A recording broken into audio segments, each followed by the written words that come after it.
It started with a letter that should never have existed. Ben Carter wasn't expecting anything unusual that morning, just bills and junk mail.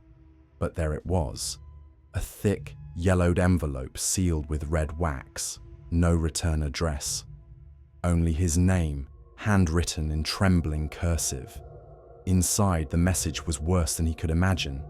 Not a will, not a greeting, a warning.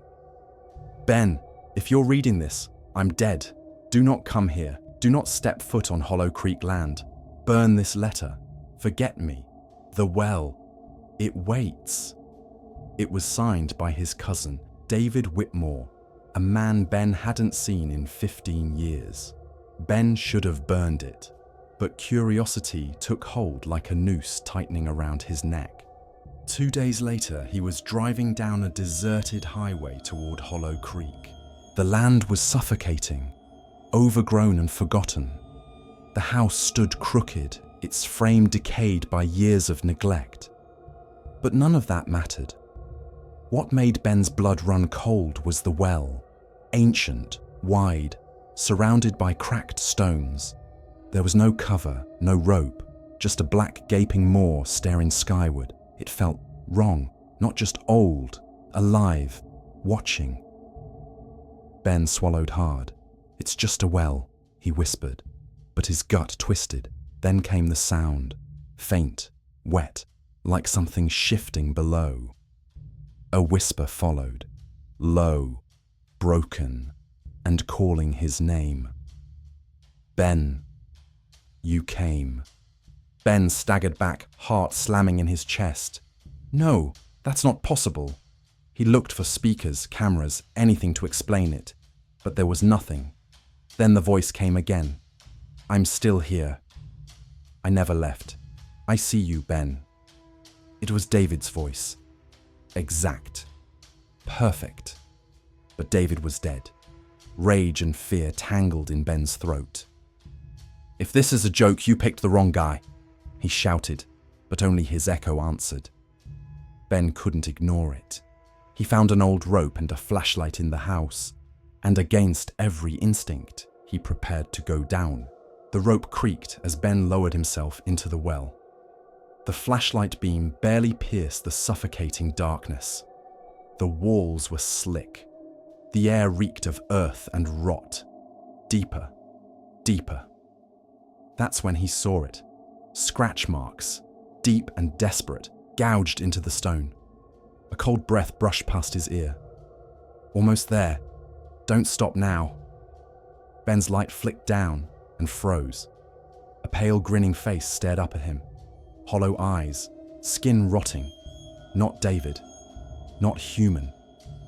You remember me, don't you? It whispered. Ben screamed, scrambling to climb, but the rope jerked. Something was pulling him down. No! No! He howled, clawing at the walls. The voice was inside his head now. You knew you'd come back! We've waited so long, Ben! Flashes of childhood came. Long-forgotten summers at Hollow Creek. The dare. David dared him to stare into the well. He did. He saw something and forgot. Until now. White skeletal hands burst from the walls, clawing, dragging him down. The well wasn't empty. It was starving. Ben's nails tore. His throat bled from screaming. But the hands never let go. He plunged into a stone chamber, walls lined with claw marks. The air was ice. At the center, David's corpse hung, long dead, yet grinning. You came back, Ben. Welcome home. Behind David, faces emerged from the dark. Some strangers, some family, all of them staring, smiling. The well screamed, a shriek that rattled stone. Another one joins! The walls pulsed. The stone was alive. Ben's final scream echoed, but was swallowed whole as the earth consumed him. Ben was gone. Days later, a hunter wandered by. The well sat still, silent, waiting. Then, a voice. Hey, please, I'm down here. My name's Ben Carter. Help me. The hunter leaned over. Ben, he whispered, and there were eyes, Not human, black, endless, smiling. The voice came soft and sweet. "Your turn now." The hunter stumbled back, ran without looking back. From that day forward, Hollow Creek became cursed ground, because everyone knew now. The well is never empty. It waits, always.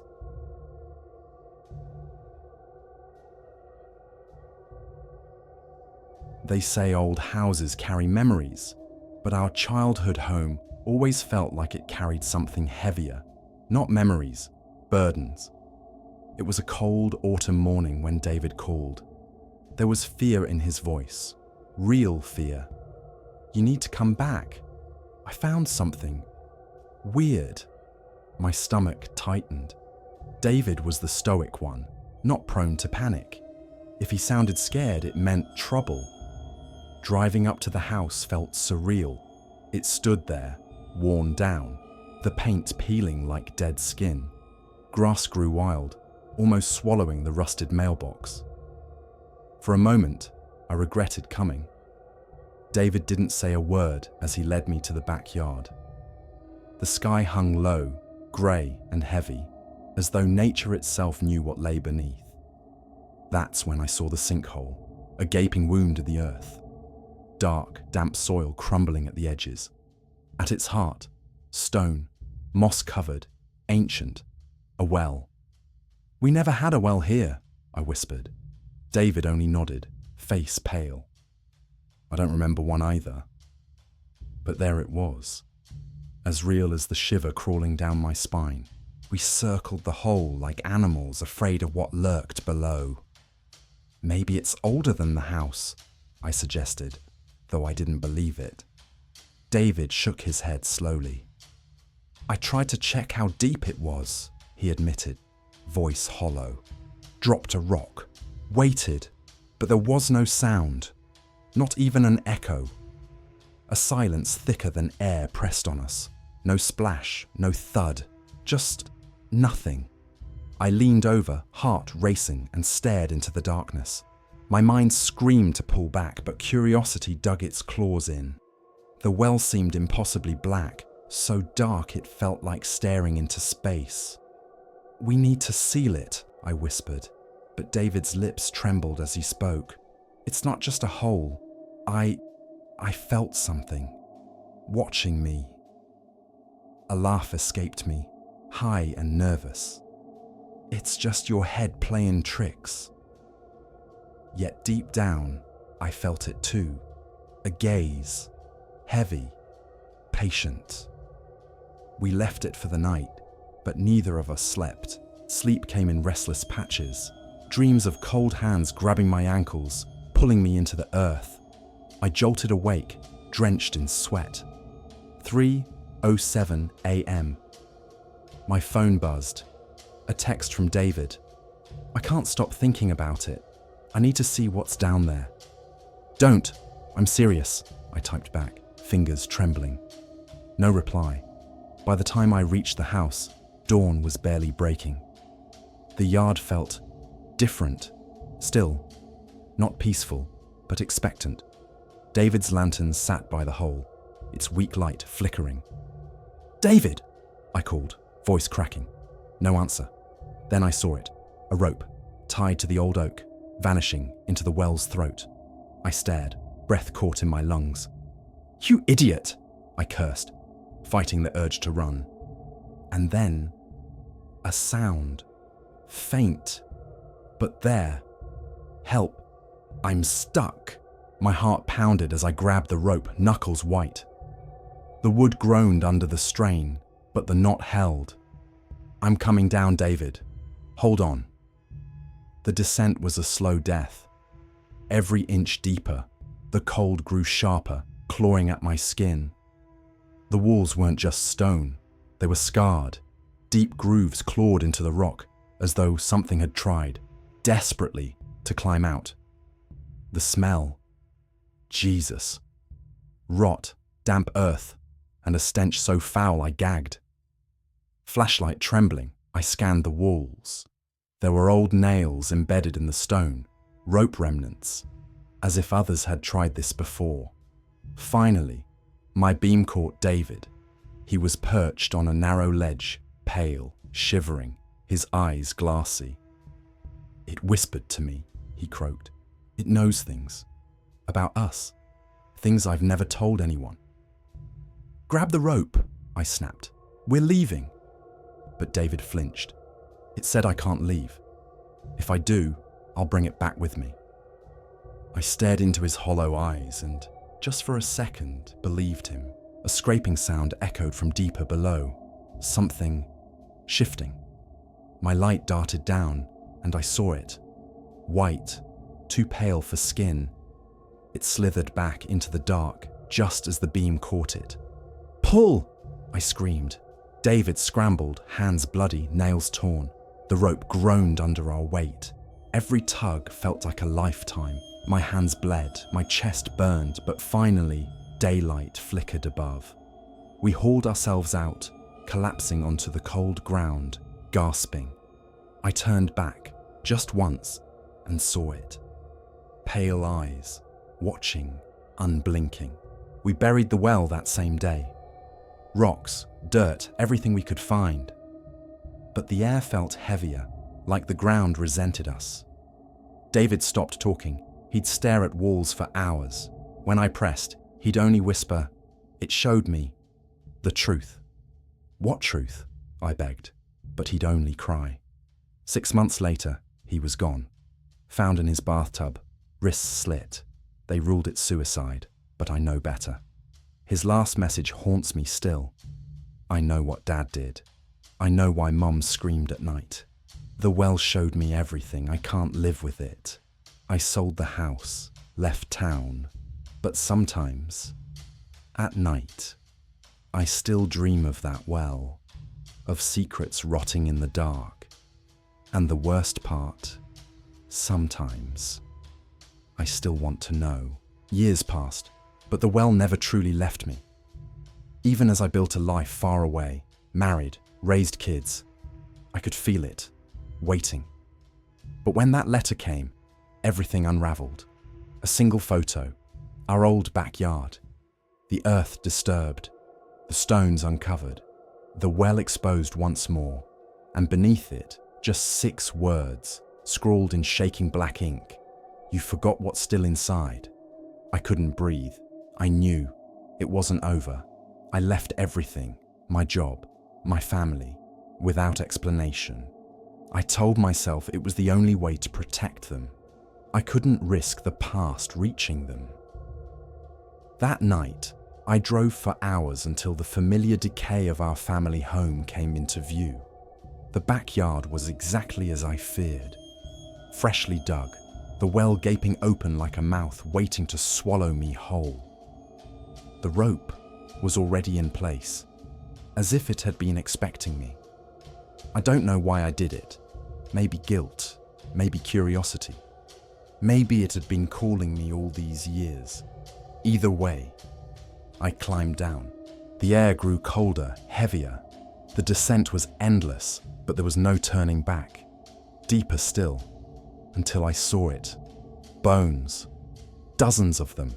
Human. Some still wearing shreds of clothes long rotted away. Among them, a child's small skeleton, clutching a worn, broken locket. I knew it instantly. My mother's. It hit me like a hammer. This wasn't just some old well.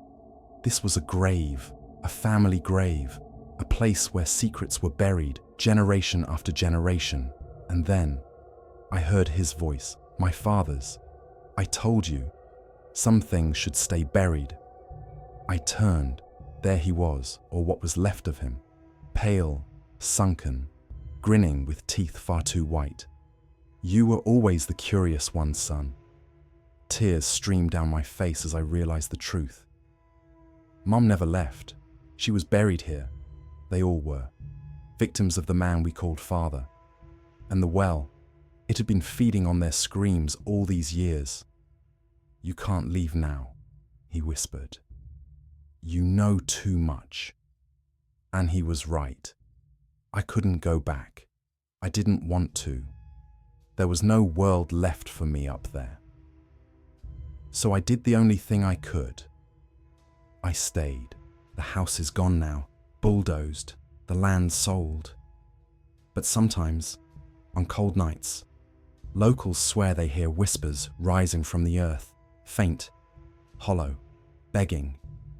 No one knows why the ground there is always cold, why nothing grows, and no one dares dig. Because somewhere beneath, we're still here, waiting.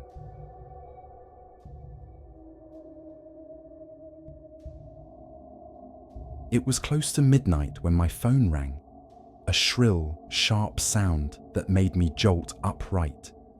Nobody calls that late unless it's bad news. Daniel's name lit up the screen. I hesitated before answering. We hadn't spoken much since Dad died. Too much left unsaid. Too many memories neither of us wanted to revisit. "Tom, I need you. Now," he whispered, voice shaky, almost unrecognizable. "It's the well. Something's wrong." For a second I thought he was drunk, but Daniel never called drunk. He was always the steady one. My stomach dropped as his words hit me. The well, our father's cursed legacy. It had stood in the backyard for generations, an old stone relic from a time people didn't ask what was down there. "I heard voices," he added, almost sobbing. "Tom, I swear, they're calling for help." His voice cracked, and something in me broke. I grabbed my keys and drove. 3 hours through dead roads, moonlight casting shadows that seemed to shift. All I could think about was Dad's warning. "That well's older than this land. Never go near it, boys. It hungers." The house loomed like a rotting carcass as I pulled up. Windows dark, paint peeling, the porch sagging. The giant sycamore tree still stood watch in the backyard, its bark twisted like gnarled fingers clawing at the sky. And beneath it, the well. Daniel was waiting, cigarette trembling between his fingers. His eyes were bloodshot, face pale as moonlight. "Come, you need to hear it." There was no small talk, no hug, no handshake, just the brittle crack of his voice as he led me out back. The sight of the well made me stop cold. The chains that had bound it for years were now slack, the padlock shattered on the ground. I could see the darkness inside, yawning wide, like it was watching. "Listen," Daniel rasped, holding out his phone. He pressed play. I've never heard anything like it. Low, pleading voices. Dozens, maybe more. Male, female, children. "Help us, please. Get us out." My blood ran cold. It wasn't the wind. It wasn't our minds playing tricks. "Jesus Christ, Dan. This can't be real," I whispered. "I thought the same. Until it said your name." Inside the house, we sat in the dark, drinking whiskey like it would burn away the terror. Daniel's hands wouldn't stop shaking. He finally spoke. "I think it's him. Dad. I keep hearing his voice the clearest. Every night for a week, calling me, blaming me." My throat tightened. "Blaming you for what?" Daniel's eyes brimmed with tears. "The night he died. You don't know, do you? I argued with him, told him I wished he'd fall down that goddamn well and rot. Next morning, he was gone. Heart attack, they said. But what if..." The words hung in the air like a noose. For the first time, I wondered what secrets this house, that well, had buried. Dad always drank to forget, but what exactly had he been running from? "We need to look. If there's someone down there, Tom, we can't just leave them." I stared at him. Every instinct screamed no, but something, maybe guilt, maybe blood, made me nod. We found the old rope in the shed, half rotten but thick. Daniel wrapped it around the sycamore's base while I secured the harness. I could barely hear him over my heart hammering in my ears. "If anything feels wrong, Scream. His voice broke. I climbed over the edge, flashlight clutched tight. Inch by inch, the world above shrank. Cold, wet stones scraped my arms. The air grew heavier, thick, suffocating. Halfway down, the whispers began. "Tom, help me." I froze. Dad's voice. No mistaking it. "Daniel, did you hear that?" "I hear it." He called down, his voice barely above a whisper. When my feet touched the bottom, the air was frigid, stinking of rot and earth. But it wasn't just a well. There was a tunnel, narrow, carved into the rock like something, or someone, had dug it by hand. "I'm going in," Daniel screamed. "Don't!" But I had to. The tunnel seemed endless. Every step echoed like thunder. My light flickered as if protesting. And then, there it was. A figure crouched in the dark, pale, skeletal. Its eyes caught the light, empty, bottomless. And it smiled. "Tom, you finally came." The voice was perfect, my father's voice. But that thing wasn't him. I staggered back. "You're not real." It laughed, a dry, rasping sound. "You never asked why the well was sealed, why every man before your father disappeared. We wait, we hunger, and now you're here." The thing lunged, too fast, too sudden. Its hands like ice wrapped around my leg. I screamed, "Daniel, pull me up." The rope snapped taut. I was yanked upward, the thing's claws raking my boot, tearing leather. I could hear it scream, "Don't leave me!" And then, light, air. Daniel sobbing as he dragged me over the edge. We sat there for hours, silent. The sun rose, but the chill never left me. Finally, Daniel spoke. "What did you see?" It wasn't Dad. It was something wearing his voice. Daniel nodded, tears falling freely. "I think it's been here forever, feeding, and now it's awake." We didn't call the police. What could we say? Instead, we hired a crew, paid cash, no questions asked. They poured concrete until the well was nothing but a memory. But I still hear it sometimes, in dreams, in the dead of night. "Tom, help me." It's waiting. It will always be waiting.